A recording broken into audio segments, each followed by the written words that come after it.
ඒ සෝවාන් වහන්සේට දෙන දානේ ආනිසංසය ප්‍රකාශ කරන්න බැහැ කියලා සඳහන් කරනවා. පිළිතුරේ ආනිසංස හැටියට ප්‍රකාශ කළේ තෙරුවන් සරණ ගියපු කෙනාට දෙන දානේ විතරයි. තෙරුවන් සරණ ගියපු කෙනෙකුට දන් වේලක් දෙන්න පුළුවන් වුණොත් දන් දුන්න දායකයට ලැබෙන ආනිසංස ප්‍රමාණයයි 140ක් කියලා එහෙම නැත්නම් අනාගත ජීවිත අසංඛේයයක් කියලා සඳහන් කරනවා. තිසරණයි පන්සිලුයි තියෙන කෙනාට දුන්න දානේ ආනිසංසය විචරයි කියලා කොහෙවත් කියලා නෑ. තිසරණයි පන්සිලුයි යම් කෙනෙක් ළඟ තියෙනවා නම් ඔහු මේ ලෝකේ සම්පූර්ණ කෙනෙක්. ඒකට ආයත හිතන්න කාරණාවක් තියෙනවා. මං තාම මේ ලෝකේ භාගයක් හැටියට ජීවත් වෙනවද? එහෙම නැත්නම් ඒ භාගය මං ගාව නැද්ද කියලා. තිසරණ තියෙනවා නම් භාගයයි පන්සිල් තියෙනවා නම් එකයි. මතකද ඔය කතාව කොතනද තියෙන්නේ කියලා? ඔය කතාව එන්නේ පිළිදෙල රහතන් වහන්සේලා. කවුරු ළඟද කියන්නේ? දුටුගැමුණු රජුණා. ඒ රහතන් වහන්සේ බලාගෙන ඉතින් රජුගේ හිතේ හෙලෙන්නේ කියලා. මරණ වංශකේ හොඳට බලාගෙන හිටියේ. ඒ අනිවාර්යයෙන්ම යුද්ධයේදී මැරෙන ප්‍රමාණය මිලියන 24ක් කියලා තියෙනවා. අවුරුදු 30ක් විතර කරලාත් එහෙම මැරුන්නේ නැහැ. ඒ කියන්නේ අතීතයේ කොච්චර ජනතාව හිටියද මිනිස්සු හිටියද කියලා කියන්නේ. ඒ අනිවාර්යයෙන්ම යුද්ධයෙන් මැරෙන ප්‍රමාණය මිලියන 24ක්. අපේ ග්‍රන්ථවල එහෙම සඳහන් කරලා තියෙනවා. ඒ පිළිබඳව තොරතුරු බොහෝම මහා වංශ තියෙනවා. වර්තමානයේ වර්තන මහා වංශට හරියට චෝදනා කරනවා. උගත්යි බොහොම චෝදනා කරනවා. වංශ ග්‍රන්ථවලට. ඉතින් මට තේරෙන්නේ මහා වංශ ලියලා තියෙන කොහොම කෙනෙක්ද? මහා වංශ කියන්නේ අනාගාමී වංශලා. ඉතින් අනාගාමී වංශේ නමදී ඥානයට අභියෝග කරන්න තිසරණවත් නැතිව අපිට පුළුවන් ද කියලා අපහු හිතන්න වටිනවා. ඉතින් ඒ නිසා මහසෑය දිහා බලාගෙන සතුටු වෙමින් හිටිය රජුගේ හිත හෙළවෙන්නේ කියලා තෙරමුත්තා මේ රහතන් වහන්සේ තමයි බලන්නේ. කියන්නේ මහරජුත් එක්කම මේ යුද්ධ කරපු කෙනා. ඉතින් දැන් රජුගේ හිත හෙළවෙනවා මෙතනද කියලා. ඉතින් මේ මොහොතේ ආසින් වෙවිලා නතර උදිලා ජීවන්නේ මොන ඉස්සරහට. ඒ නිසා මහරජුන් කියනවා මහරජය ඔය දැන් හිතන දේවල් හිතන්න යන්න එපා. ඔය නිරර්ථක සිතුවිලි. ඔබ වහන්සේ අසීමාන්තික පුණ්‍ය නිදානේ. යුද්ධ ගැන මතක් වෙනවද? මතක තියාගන්න යුද්ධ කරනකොට මිනිස්සු මැරෙන බව ඇත්ත. නමුත් ඔබ වහන්සේ මේ මිනිස්සු එකමාරයි කිව්වා. ඔබ වහන්සේ යුද්ධෙන් මැරුණේ මිනිස්සු එකමාරයි කියලා කිව්වා. රහතන් වහන්සේ බොරුද කිව්වේ එතකොට? රහතන් වහන්සේ බොරු කියන්නේ නැහැ කොහොමද? එතකොට උන්වහන්සේ රජුගේ හිත හදන්නත් ඕනේ. තමන්ගේ වචනේ කවදාවත් මුසාවක් වෙන්නේ නැහැ. මිලියන 24ක් මැරෙනකොට මොන සිතුවිල්ලකින් උන්වහන්සේ එහෙම කියන්නේ? ආන්ගේ කාරණාව අනාගාමී වහන්සේ විස්තර කරලා දෙනවා. මිනිස්සු භාගයක් කියලා කිව්වේ තිසරණ තියෙන කෙනෙක් මැරිලා තියෙනවා මේ යුද්ධෙදී වැරදි නිසා. ඒ තමයි භාගය. තිසරණයි පන්සිලේ රකින්න එකම එක මිනිහෙක් මේ යුද්ධෙදී මැරිලා තියෙනවා. ඒ තමයි සම්පූර්ණ කෙනා. ඒකට යුද්ධෙටම මැරිලා තියෙන්නේ මිනිස්සු සහමාරය කියන්නේ ඊට. ඉතින් මේ වගේ කාරණා අහුවම අපිට තියෙන උකට තරග ගොඩනගන්න නෙමෙයි. අපි හිතන්නේ මම භාගයක්ද නැත්නම් සම්පූර්ණ කෙනෙක්ද තාම මට භාගිකාවට දෙන්න බැරි වුණාද කියලා තමයි කල්පනා කරලා බලන්න. ඒක නිසා මේ වගේ වාසනාවන්ත රටක ශ්‍රේෂ්ඨ සම්මාදිට්ඨික ජීවිතයක් අරගෙන ඉපදුනේම මේ වගේ පින්කම් කරගන්න. මොකද තව කෙනෙක් මේ පින්කම දෙක විවේචනය කරන්න පුළුවන්. සමහරවිට මේ පින්කම තව බොහෝ දෙනාට අනුමෝදන් වෙන්න කියලා අපි අන්තර්ජාලයට එහෙම මුදා හැරිය අනුමෝදන් වෙනාට බලිනා තමයි වෙන්නේ. මෙච්චර ආහාර පාන නාස්ති කරන්නේ මොකටද? බොරු වැඩ කරන්නේ මොකටද? බුද්ධ ධර්ම වාග්යක ජීවත් වෙන්නේ ඇයි? බුද්ධ ධර්මයේ තියෙන ප්‍රඥාව හොයන්න කියන්නේ. ප්‍රඥාවෙන් තමයි මිනිස්සු නිවන් දකින්නේ. ඔය වගේ මහා පඬිත තර්ක ඉදිරිපත් කරන අය හරියට ඉන්නවා.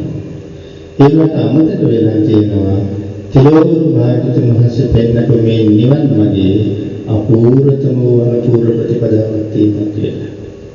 ඒ ප්‍රතිපදාවෙන් බැහැර වුණ කාටවත් මේ ධර්මයෙන් ලැබෙන ඒ ශාන්ත නිවනට යන්න බැරුව යනවා පිළිගන්නේ. අද මොනවා කී ජීවත් වුණත් කවදා හරි දවසක තමන් වැරදි කියන කාරණාව පිළිඅරගෙන මේ ප්‍රතිපදාවේ මුලට එන්න වෙනවා. ඒක නිසා වර්තමානයේ ප්‍රඥාව ගැන කතා කරන අය දානයේ සීලයෙන් දෙකම විචාර කරනවා. ඒක නිසා දන් දෙන්න ඕනේ නැහැ කියන්නේ. බුද්ධ පූජාව කරන්න ඕනේ නැහැ කියලා කියන්නේ.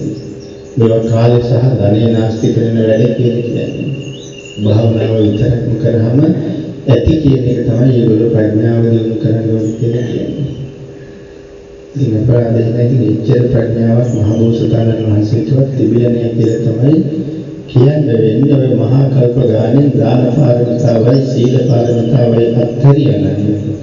මහා කල්ප අසංඛ්‍ය ගානක් අත්හැරිලා තිබ්බා. ඒ දෙකට සෑහෙන කාලයක් ගියා. නිරන්තර වැඩක් කරන බෝසතාණන් වහන්සේ කරලා තියෙනවා. අපේ බෝසතාණන් වහන්සේ කරන්නේ නෙමෙයි. සියලු බෝසතාණන් වහන්සේ මොකද දාන පාරමිතාවයි සීල පාරමිතාවයි දෙකම පිළිගන්නේ. දැන් මේගොල්ලන්ට ඔය දෙකම ඕනේ නැහැනේ. ඒ නිසා එහෙම නිවන් දකින්න පුළුවන් කියලා හිතන අය එහෙම ජීවත් වෙනවා. නමුත් භාග්‍යතුන් වහන්සේ දේශනා කළේ මුලින්ම මේ ගමන දානෙන් පටන් ගන්න කියලා. ඔය දානෙන් තමයි පුරුදු කරන්න හරින්නේ. ඊළඟට දියුණු කරන්න ඕනේ සීලය. සීලෙන් තමයි ශ්‍රද්ධාව වැඩෙන්නේ.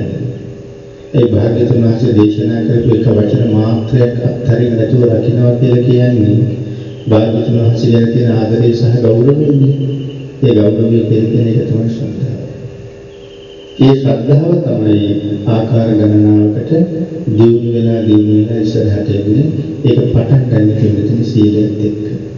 එහෙනම් දානයේ සීලය අත්හැරලා මේ ගමන කවදාවත් යන්න පුළුවන් කමක් නැති නිසා දුක් විඳලා මහන්සි වෙලා උපයා සපයාගත්ත ධනෙ වියදම් කරලා තමත් මේ වටිනා කාලේ මේ විදියට කැප කරලා බඩගින්න පිපාසයෙන් ඉඳගෙන නමුත් ශ්‍රද්ධා සිතින් ඒ සියල්ල යටපත් කරගෙන භාග්‍යතුන් වහන්සේගේ අනුශාසනාවට ගරු කරලා අපි යම් මේ වාගේ පින්කමක් සිද්ධ කළාද අපි ඒ තුලින් යම් කුසල ස්කන්ධයක් අත්පත් කරගත්තද ඒ පින්කම කරන්නේ කවුද?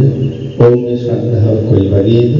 ඒ කුසල ලෝකෙ කෙසේ ලැබිය යුතුද කියන කාරණාව බුදුරජාණන් වහන්සේ තීරණය කළේ ජීවමානව වැඩ ඉන්න කාලෙමයි.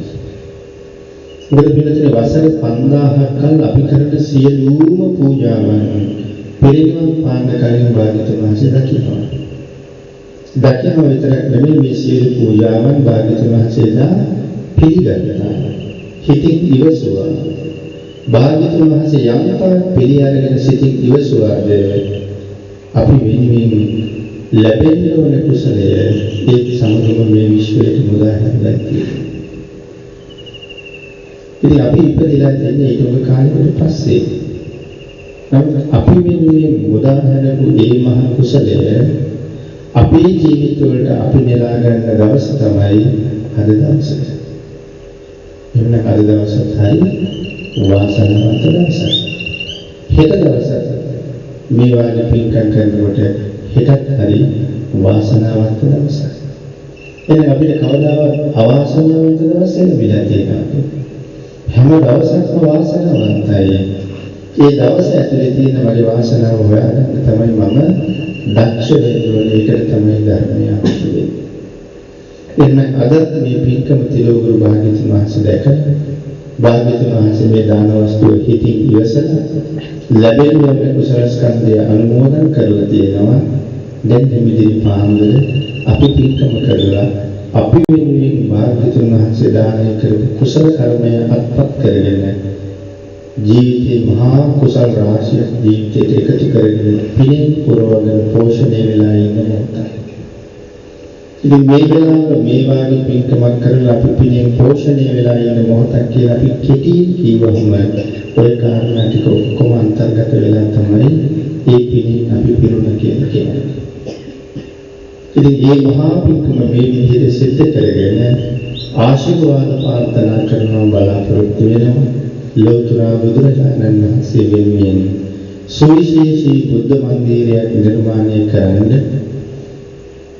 අපි තනුජා විලිපලවන්ත මහත්මිය අචරන්ත විලිපලවන්ත මහත්මයා මේ දෙපළගේ මූලික සංකල්පයෙන් ප්‍රාර්ථනාවෙන් මූලිකත්වයෙන් මිගදාය වටා විශාල බෞද්ධ පිරිසක් රැස් වෙමින් ඉන්නවා. මේ මහා පින්කමෙන් වාග්යනාසරය අපූර්ව අවවාදයක් කරනවා. පින්කම කරන හැම මොහොතකම තව පිරිස් සම්මාදම් කරගන්න එක ඉතා වටිනවා කියලා. මොකද අපිට තනියම පින්කමක් කරගන්න පුළුවන් වෙයි. නමුත් ඒ වගේ පින්කමක් පිළිබඳව ජීවිත කාලෙටම හිතන්න බැරි පිරිස් ඉන්න පුළුවන්. නමුත් ඕනෑම කෙනෙක් දායක වෙන්න කියලා අපි ඒකට ඉඩහසර ලබා දුන්නාම රුපියල් 20ක දායක වෙන අය ඉන්නවා. සමහරවිට මේ 20 වටිනාකම නෙමෙයි. ඔහුට ලක්ෂ 200ක ආනිසංසයක් ලැබෙනවා. ඒ 20 දුන්නත් හිතේ තියෙන ශ්‍රද්ධාවත් එක්ක. මේ නිසා එවන් අයට අනුග්‍රහ කරන එක කල්යාණ මිත්‍රයන්ගේ විශේෂ ස්වභාවයක්. භාග්‍යතුන් වහන්සේගේ කාලේ සමහර සිටුවරු සමහර බ්‍රාහ්මණවරු ඒ විදිහට කටයුතු කරපු අවස්ථාවන් පිළිබඳව අපේ ධර්ම ග්‍රන්ථවල සඳහන් වෙනවා. අපේ බුදුරජාණන් වහන්සේ කාලේ ජීවත් වුණා පඬිත කියලා සාමණේරයන් වහන්සේලා. පඬිත සාමණේරයන් පෙය අහලා පඬිත සාමණේරයන් වහන්සේ කියලා කියන්නේ අන්න එහෙම සත්පුරුෂයෙකුගෙන් ලැබුණ අනුග්‍රහයේ ප්‍රතිඵලයක් මත පිහිටලා වැඩ කරලා තින්ගස් කරගත්ත කෙනෙක්. ඉතින් තව බුද්ධ ශාසනයට යනකොට ඒ තරම්ම බල සම්පන්න අය වඩපත් වෙන්නේ අතීත ශාසනවල ධනවතුන්ගෙන් සුළු අනුග්‍රහ ලැබුවායි. ඒ නිසා අද කෙනෙකුට අවස්ථාව දෙමින් මේ පින්කම අපි කරනවා කියන එක බොහෝ දෙනාගේ සංසාරය සුවපත් කරවන්න හේතු වෙන සුවිශේෂී පින්කමක්. ඒ නිසා තම තමන්ගේ සිත් තුළ ඉපදුන පුණ්‍ය චේතනා ඒවා පින්නතදී කාලයේ ඇරෙමින් අපි හිත තුළ උපදින්න තිබුණ අදහස්මයි. අපි ඉපදිලා ටිකක් ලොකු මහත් වෙන කාලේ ඉස්කෝලේ යන කාලේ ඉගෙන ගන්න කාලේ විභාග ලියන කාලේ පත්වීම් අරගන්න කාලේ ආවාහ විවාහ වෙන කාලේ ඔය වගේ සිතුවිලි අපේ හිතේ තිබුණේ නැහැ කවදාවත්. එහෙම සිතුවිලි උපදී කියලා අපි කවදාවත් හිතලා තිබුණේ නැහැ. නමුත් කාලයන්ගේ ඇවෑමෙන් අපේ පුණ්‍ය ශක්තියෙන් බලවත් වෙන්න සත්පුරුෂයන් ඇසුරු කරගෙන යනකොට නිරායාසයෙන් මේ සිතුවිලි අපිට උපදිනවා. හැබැයි ඒවා අපිට උපදින්න තිබුණ සිතුවිලි තමයි. සුදුසු කාලෙට තමයි ඉපදෙන්න පටන් ගන්න. එතන ඉඳලා ක්‍රියාත්මක වෙන්නේ බොහෝ දෙනාට සත්පුරුෂයෝ බවට පත් වෙනවා. නිසා ඒ ගත්ත තීරණයට අනුව විශාල පිරිසක් විදදාය සමග සම්බන්ධ කරගෙන ඒ සියලු දෙනාටම අසීමාන්තික කුසල රැස් කරගන්න අවස්ථාව උදා කරලා දෙමින් තමයි භාග්‍යවතුන් වහන්සේ වෙනුවෙන් මේ සුවිශේෂී මාලිගාව මේ වෙනකොට ඉදිරියෙන් පවතිනවා. සම්බුද්ධ පූජාව අවසන් වෙලා අනුශාසනාව කරන වෙලාව මම අහගෙන හිටිය අපේ පොඩි හාමුදුරන් වහන්සේ සඳහන් කළා මිහිමත ලැබුණ දිව්‍ය විමානයක් වගේ මේ සම්බුද්ධ මාලිගාව භාග්‍යවතුන් වහන්සේට පූජා කිරීමේ අරමුණක් තමයි තියෙන්නේ කියලා. ඒ උන්වහන්සේගේ ශක්තිය දායාද කරන්නේ මේ සැදැහැ පිරිස. ඒ නිසා අපි කොයිතරම් ආනිසංස ලබන්න පුළුවන්ද? අනාථපිණ්ඩික සිටුතුමා සංසාරේ ප්‍රාර්ථනා සහිතව කොච්චර පින්කම් කරගත්තද? විශාඛා මහ උපාසිකාව කොයිතරම් පින්කම් කරගත්තද? රාජරාජ මහා මාත්‍යාදීන් කොයිතරම් පින්කම් කරගත්තද? ඊතා දිලිඳු නම් ශ්‍රද්ධාවන්තයෝ පවා එවන් පින්කම් සිද්ධ කරගත්ත බව අපේ ධර්මයේ සඳහන් කරනවා. නන්දිය කියන උපාසක මහත්මයා දසදාන වස්තු සම්පූර්ණ කරගන්න ඕමනයි කියලා කල්පනා කරලා කුටියක් හදලා භාග්‍යතුන් වහන්සේට පූජා කරනවා කියලා තීරණය කළා. ඒකයි භාග්‍යතුන් වහන්සේ වෙනුවෙන් කරපු විහාරය නෙමෙයි. කුටිය හැදුවා තීරණය කළේ භාග්‍යතුන් වහන්සේට පූජා කරන්න. ඉතින් භාග්‍යතුන් වහන්සේ වැඩමවල අතපැන් වක් කරලා කුටිය පූජා කරන වෙලාවේ නන්දිය වෙනුවෙන් දිව්‍ය ලෝක විශාල මාලිගාවක් හදනවා.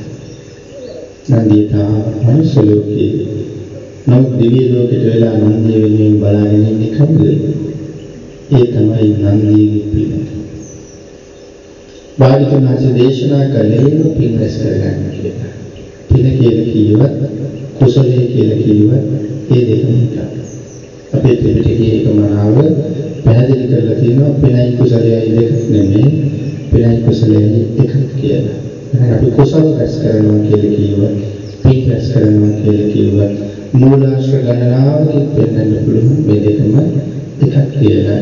භාග්‍යවතුන් වහන්සේගේ අනුශාසනාව තමයි ජීවිතේ පිනෙන් කුසලයෙන් පුරවන්න කියන එක. ඒ කුසලය අපිට මේ සංසාර ගමනේ කොච්චරනම් උපකාර කරනවද?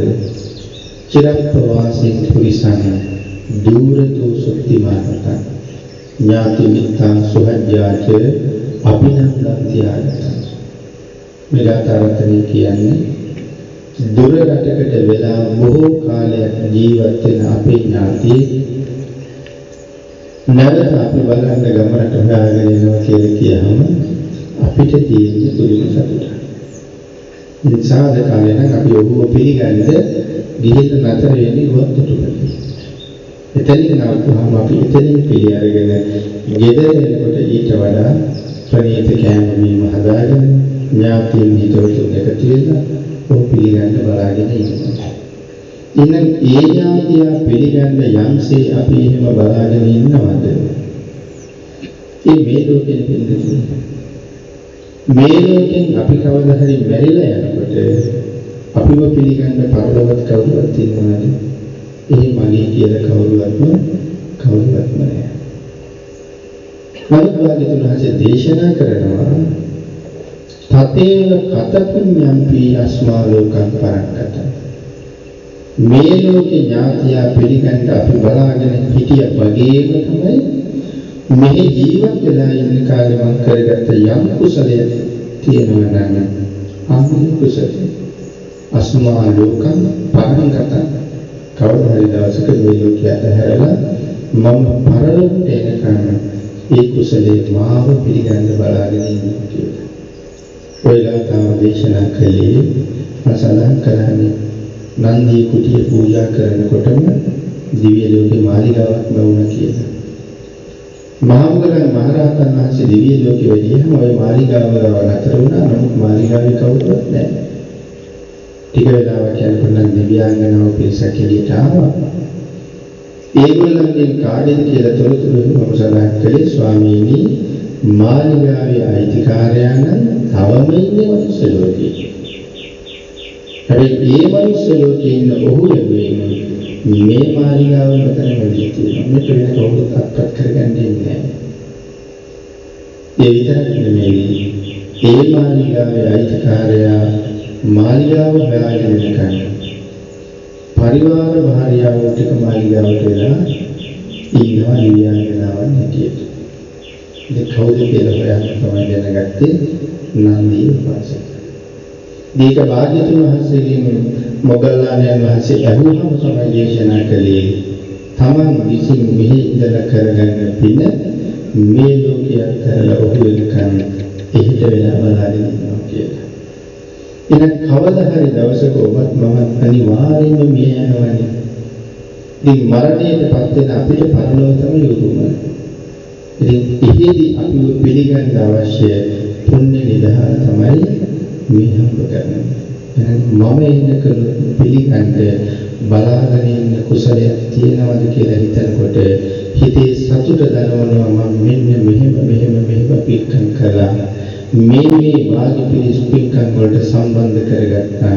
මම විතර සුගතියට යනවා මේ දහස් ගණන් දසදහස් ගණන් දෙනාට සුගතියේ පාර පෙන්වන්න මට පුළුවන් වුණා කියලා කල්පනා කරලා සතුටු වෙන්න ඕන තරම් අවස්ථාවක් තියෙන මේ ලෝකේ ඉපදුන කෙනෙකුට තමන්ගේ තැන හොයාගෙන කටයුතු කරන්න ලැබිච්ච මහ වාසනාවන්ත අවස්ථාවක තමයි සියලු දෙනාම මේ ලෝකේ ඉපදුනහම මට යමක් කරන්න තියෙන තැන හොයාගන්න ඕනේ. තැන කියලා සඳහන් කළේ මම මේක කොහොමද කරන්නේ? මම මොනවද කරන්නේ? මට මොනවද කරන්න පුළුවන්? ආන්ගේ දේවල් කල්පනා කර කර තමන්ගේ පුණ්‍ය ශක්තිය වර්ධනය කරගන්න ඕනේ. ඉතින් එහෙම කෙනෙකුට කවදාවත් මෙලොවින් සමුගන්න දවසට බයක් ඇතිවීමක් නැහැ. ඉතින් අපි සඳහන් කළා වේදාම සූත්‍රයේ සඳහන් කළා සෝවාන් වහන්සේලා පිළි 10ක්, රහතන් වහන්සේලා පිළි 5ක්, අනාගාමී වහන්සේලා පිළි 2මාරක්, රහතන් වහන්සේලා එක පිළිය, පසේ රහතන් වහන්සේලා පිළි 1මාරක්, පසේ බුදුරජාණන් වහන්සේලා එක පිළියක් වඩා ඉඳවලා කෝටි ප්‍රකෝටි ගණන් මේ ආර්යයන් වහන්සේලාට දන් දීලා ලබනවා නම් යම් ආනිසංසය. කොපමණ වේදේ ආනිසංසය මෙතන එක සෝවාන් වහන්සේනමකට දුන්නාම ප්‍රමාණයක් නැහැ. ඉතින් සෝවාන් වහන්සේලා පෙළි 10ක් ජම්බුද්දීපේ පුරා වාඩි කරනවා කියලා කියන්නේ සෝවාන් වහන්සේලා කෝටි කීයක්. එබැවින් ඉස්පානියෙන් පටන් ගත්තම පෘතුගාලයේ හරහා පවතින තනි මහ දීපේ අපි අද ඉන්දියාවට යනකොට විතරයි කියන්නේ දඹදිව වෙනවා කියලා. මැද පෙරදිග යනකොට කවුරුත් කියන්නේ දඹදිව වෙනවා කියලා. චීනයට යනකොට කවුරුත් කියන්නේ දඹදිව වෙනවා කියලා. නමුත් ඇත්තටම මැද පෙරදිග දඹදිව තමයි චීනය කියන්නේ දඹදිව වෙනවා. ඒ තරම් විශාල රටක් තියෙනවා.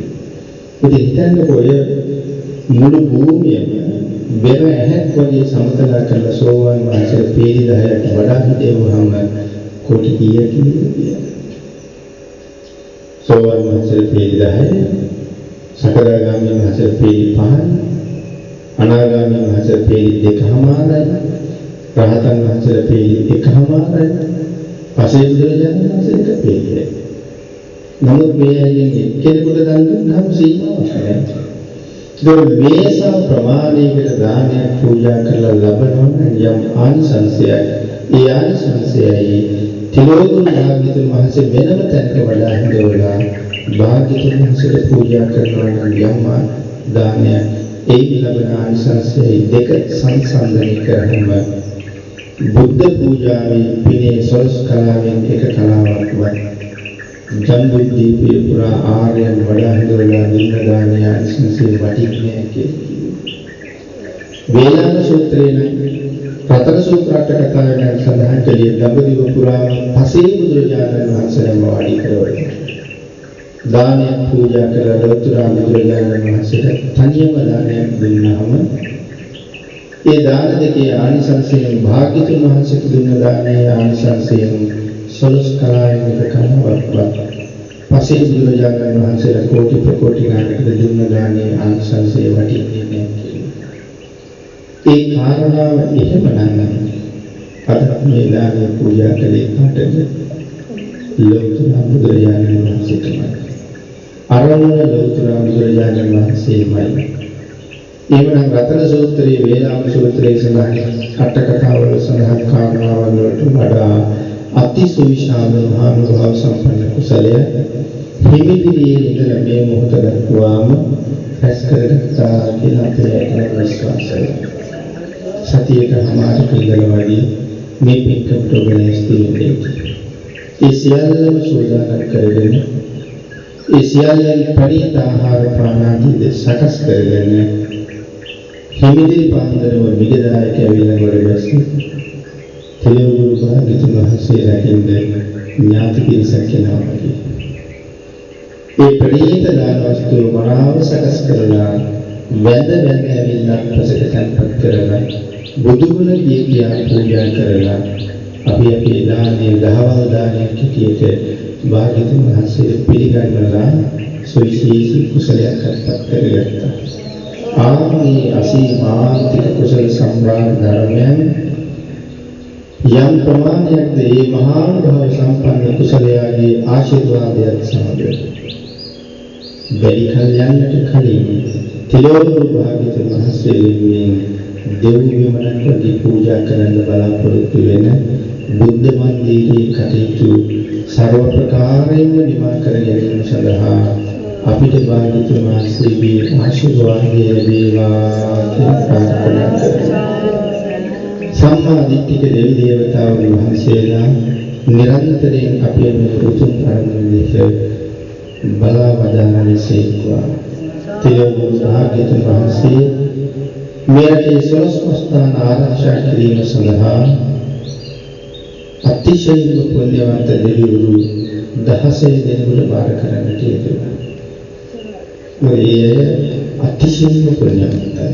මහා බල පරාක්‍රමයක් තියෙනවා. මොකද භාග්‍යතුන් වහන්සේම ඉතන බාර දෙන්නේ ආවට ගියාට යමක් කරන්න බැරි කෙනෙකුට භාග්‍යතුන් වහන්සේ යමක් බාර දෙන්නේ හරියට මේ කාර්යය කරන්න පුළුවන් කෙනෙකුට ඉතිපොරන්න. එහෙනම් එහෙම දෙවිවරු කී දෙනෙක් ඉන්නවද? එහෙම දෙවිවරු 16 දෙනෙක් ඉන්නවා. වටිනා කාරණාව ඔය 16 දෙනා අතරේ එකම එක දිව්‍යාංගනාවක් ඉන්නවා. කවුද දිව්‍යාංගනාව? මහා සාගරය ආරක්ෂා කරන මහා සාගරයට වඩ කියන මණිමේකලා කියන දෙවියෝ. මණිමේකලා දෙවියෝ ආරක්ෂා කරන සොළොස්මස්ථානයේ මොකද? තිස්ස මහරාම. තිස්ස මහරාම කියන මහා සාගරයේ කීතුව සාගරයෙන් බලන ගමන් තිස්ස මහරාම බලන්නේ මණිමේකලා දෙවියෝ තමයි. ඉතින් ඒ තරම් මහා භාව සම්පන්න බලවත් දෙවිවරු අපේ හිතේ තියෙන ශ්‍රද්ධාව දැකලා ආර්යයන් වහන්සේගේ ශ්‍රද්ධාව දැනিলা මේ උතුම් කාර්යය මේ විදිහට මනාව බලාපොරොත්තු වෙන ආකාරයකට වඩා උසස් විදිහට නිවන් කරවන්න අපේ කටයුතු ඉවර වෙනකොට උන්වහන්සේලාගේ ශක්තියත් අපි වෙනුවෙන් යොදවලා අපිත් සමග උන්වහන්සේලා එකතු වෙලා තිලෝක භාග්‍යතුන් වහන්සේලාගේ මේ මහා පූජාව සිදු කරගන්න උන්වහන්සේලාගේ ආශිර්වාදයේ ශක්තිය අපිට නිරන්තරයෙන් නොඅඩුවම ලැබේවා. අපි විසින් එතෙක් මේ රැස් කරගන්න සියලු කුසලානිසංස ධර්මයන් උන්වහන්සේලාට නිවන් පිණිසම හේතු වේවා කියලා සියලු ආර්යයන් වහන්සේලාට සහ සත්පුරුෂයන් වහන්සේලාට පින් අනුමෝදන් කරනවා. ඒ වගේම අපේ නමින් නිදන ප්‍රාප්තියටපත් වෙලා පින් බලාපොරොත්තු වෙන කිසියම් ඥාති මිත්‍රාදීන් වෙත්නම් ඒ සියලු දෙනාටම මේ පින් පෙත් අනුමෝදන් වේවා. ඒ හැම කෙනෙක්ම ප්‍රාර්ථනා කරන බෝධීන් අතිඋත්තම ප්‍රමාණ නිවනින් සසර මඟ කෙරවල කරගනිත්වා කෙනෙයියට පුණ්‍ය අනුමෝදන් කරනවා. ඒ වගේම ඔබේ සිත් තුළ පැලවුන මේ පුණ්‍යවන්ත සිතුවිල්ල ක්‍රමක්‍රමයෙන් වඩා වර්ධනය කරගමින් මල් ඵල දරන මොහොතට ආසන්න තැනකට එනකන් ඒ පින් සිතුවිලි ඔබ තුළ පෝෂණය කළ මිගදාය බෞද්ධ මධ්‍යස්ථානයේ අනුශාසක අති පූජනීය මාගේ කල්යාණ මිත්‍ර අපේ සහෝදර මාතලේ ආනන්ද පොඩිහාමුදුරුවන් වහන්සේට අපි සියලු දෙනාම රැස් කරගත් පින් අනුමෝදන් කරවමු. විටින් විට කායික අපහසුතාවයන් වහන්සේට දැනෙනවා.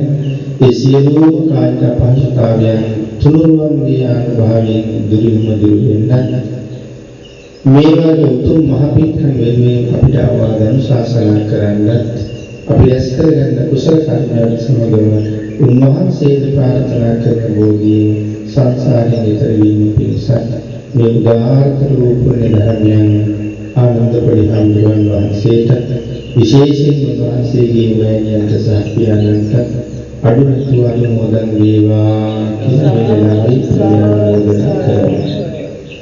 එන්නේ අපි ඇස්තරගත් උතුම් කුසල ධර්මයන්ගේ අනන්ත අනුභවයෙන්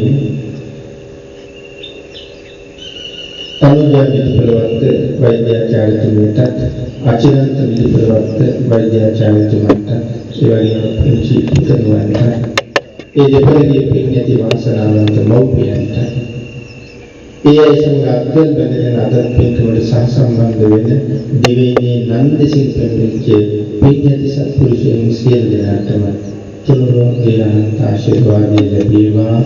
නිරෝගීව නිරෝගී ව චිර ජීවනයේ උදා වේවා. ප්‍රාර්ථනා කරන බෝධීන් ප්‍රාර්ථනීය ආකාරයෙන් වහවහ සංසාරයෙන් එතර වෙන්න මේ පුණ්‍ය ධර්මයන් සියලු දෙනාටම හේතු වේවා කියලා ප්‍රාර්ථනා කරනවා.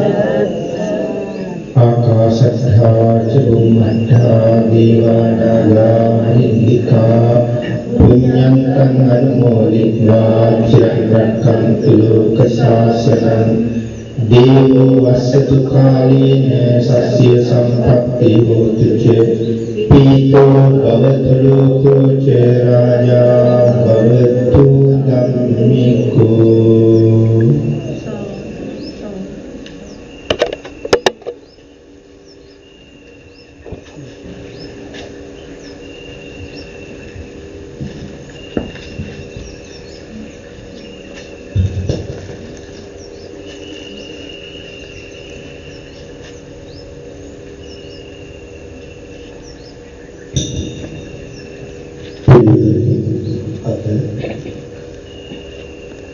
අවිවේකී දවසක් වුණත් මම දැනුවත් කරන්නේ තවත් දේශනා තුනක් වගේ සම්මානසයද සිද්ධ කරනවා. ඒ වුණත් ඔබට අපිට අනුකම්පාවෙන් මේ අවස්ථාවට වැඩම කරලා අපි කරන පින ගැන අපි නොදන්න කාරණා ධර්ම දේශනාවේදී කියලා දීලා දන්න කාරණා තහවුරු කරගන්න මඟ පෙන්නලා මේ සිද්ධ කරපු ධර්ම අනුශාසනාව තුළින් ධර්ම ශ්‍රවණමේ කුසලයේ අපරස් කළා. මේ පිරිසට ධර්ම ඥාන සාස්වලා ධර්ම දානමේ පින මේ අතර පිරිසක් රැස් කළා. ඒ සියලු දෙනාම රැස් කළ සියලු පින පූජනීය ස්වාමීන් වහන්සේලා ඒ උතුම් ස්වාමීන් වහන්සේගේ ගුරු දේවෝත්තමයන් වහන්සේලා සියලු දෙනා වහන්සේලාට සබ්‍රහ්මචාරීන් වහන්සේලාට අඩු නැතුව අනුමෝදන් කරමු. අනුමෝදන් වේවා. ස්වාමීන් වහන්සේ නිදුක් වේවා, නිරෝගී වේවා, සුවපත් වේවා, දීර්ඝායුෂ සම්පන්නිය ලබත්වා.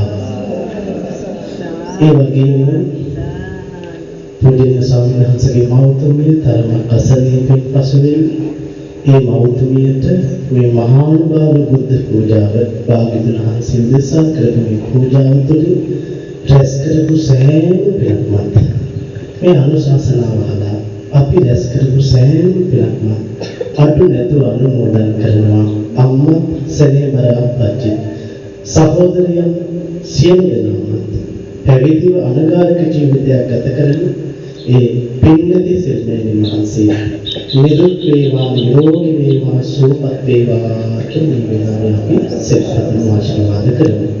සම්මහන්සේට පරිස්කාර පූජාවන් අපේ පිළිතුරු විසින් සිදු කරනවා ඇති.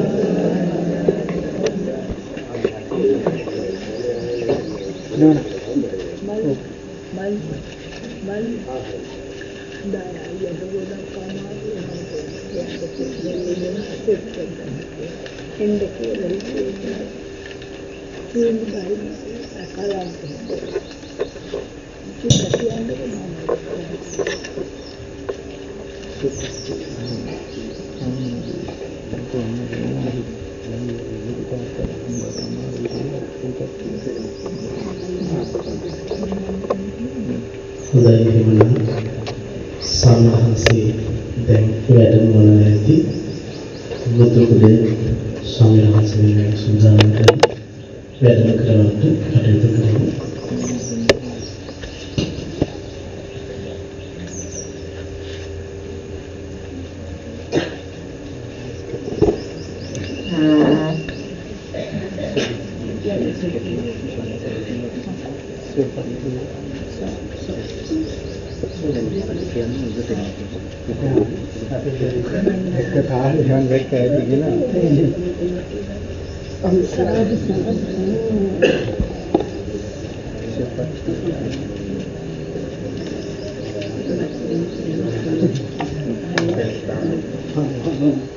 Ini